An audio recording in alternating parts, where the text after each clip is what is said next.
Friends, welcome to cute family vlogs. எல்லோரும் எப்படி இருக்கீங்க? என் பேர் சுஜி. இன்றைக்கி நம்ம சேனலில் ஒரு ஸ்வீட் ரெசிபி தாங்க பார்க்க போகிறீங்க. ஸ்கூலுக்கு போய்ட்டு வர பிள்ளைங்களுக்கெல்லாம் ஈஸியாகவே செஞ்சு கொடுத்துலாம். இது வந்து சட்டுன்னு ஒரு 20 நிமிஷத்துலேயே நம்ம செஞ்சு முடிச்சிடலாம். இது வந்து ஒரு வெரைட்டியான கேக் ரெசிபின்னு கூட நம்ம சொல்லலாம். வாங்க வீடியோக்குள்ளே போகலாம். அதுக்கு முன்னாடி நம்ம சேனலை ஃபர்ஸ்ட் டைம் பார்க்குறீங்கன்னா சப்ஸ்கிரைப் பண்ணிக்கோங்க. பக்கத்தில் இருக்க பெல் ஐக்கனையும் கிளிக் பண்ணிக்கோங்க.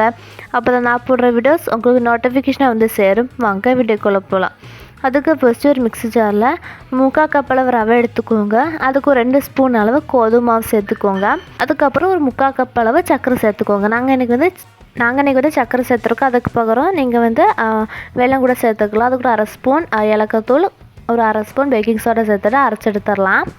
பாருங்க, இப்போ நம்ம நல்லா பவுட்ரு பண்ணி எடுத்துட்டோம். இப்போ இது இல்லாமல் பால் சேர்த்துக்கோங்க. காய்ச்சி ஆற வச்ச பால் சேர்த்துக்கோங்க. ஒரு 3/4 கப் அளவு தேவைப்படும்.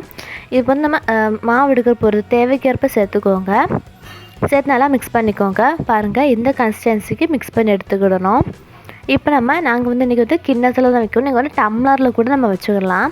இப்படி கிண்ணம் எடுத்துகிட்டு அதில் வந்து எண்ணெய் தடவிக்கோங்க. நல்லா எண்ணெய் தடவிக்கோங்க. இப்போ எண்ணெய் தடவின கிண்ணத்தில் இந்த மாவு ஊற்றிடலாம். ஊற்றும் போது 3/4 கப் அளவு தான் இங்கே ஊற்றணும். ஏன்னா நம்ம பொங்கி வரும், ரவெல்லாம் சேர்த்து நல்லா பொங்கி வரும். பேக்கிங் சோடா சேர்த்துருக்காங்க. இப்போ நம்ம டெக்கரேஷன் பண்ணிடலாம். இப்போ நாங்கள் வந்து நடுவில் பாதாம் வைக்கிறோம். பாதாம் வச்சுட்டு சுற்றி பிஸ்தா அப்புறம் முந்திரி பருப்புலாம் சேர்த்துருக்கோம்.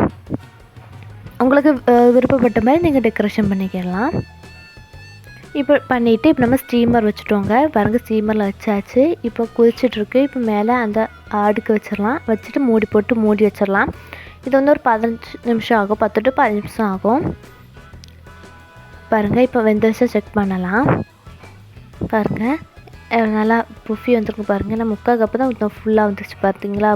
பொங்கி பங்கு குத்தி பார்த்தோம். இப்போ ஒட்டலை. இப்போ வெந்துருச்சு, எடுத்துடலாம். இப்போ ஆனதுக்கப்புறம் இப்போ இதை டிமோட் பண்ணிடலாம்.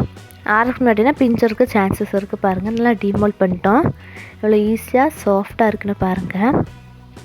இப்போ நாங்கள் மீதி கொஞ்சம் இருந்துச்சோ அதை வந்து இன்னொரு கொஞ்சம் பெரிய கிண்ணத்தில் ஒரு சைடாக நம்ம வச்சு வேக வச்சிட்டோம். இப்போ நான் வந்து பிச்சு காமிக்கிறேன். பாருங்கள், எவ்வளோ சாஃப்டாக இருக்குன்னு. பாருங்கள், அந்த கேஷோ நட்னோட அப்புறம் இந்த பிஸ்தாவோட சேர்த்து சாப்பிடும்போது அவ்வளோ ஸ்வீட்டாகவும் டேஸ்ட்டாகவும் இருக்கும். இந்த வீடியோ உங்களுக்கு பிடிச்சிருக்குன்னு நினைக்கிறேன். பிடிச்சதை லைக் பண்ணுங்கள், ஃப்ரெண்ட்ஸை ரிலேட்டிவ்ஸோட ஷேர் பண்ணுங்கள், அண்ட் ட்ரை பண்ணி பார்த்துட்டு கமெண்ட் பண்ணுங்கள். இன்னொரு நல்ல வீடியோவில் சந்திப்போம். டாட்டா, பை பை. தேங்க்யூ ஃபார் வாட்சிங்.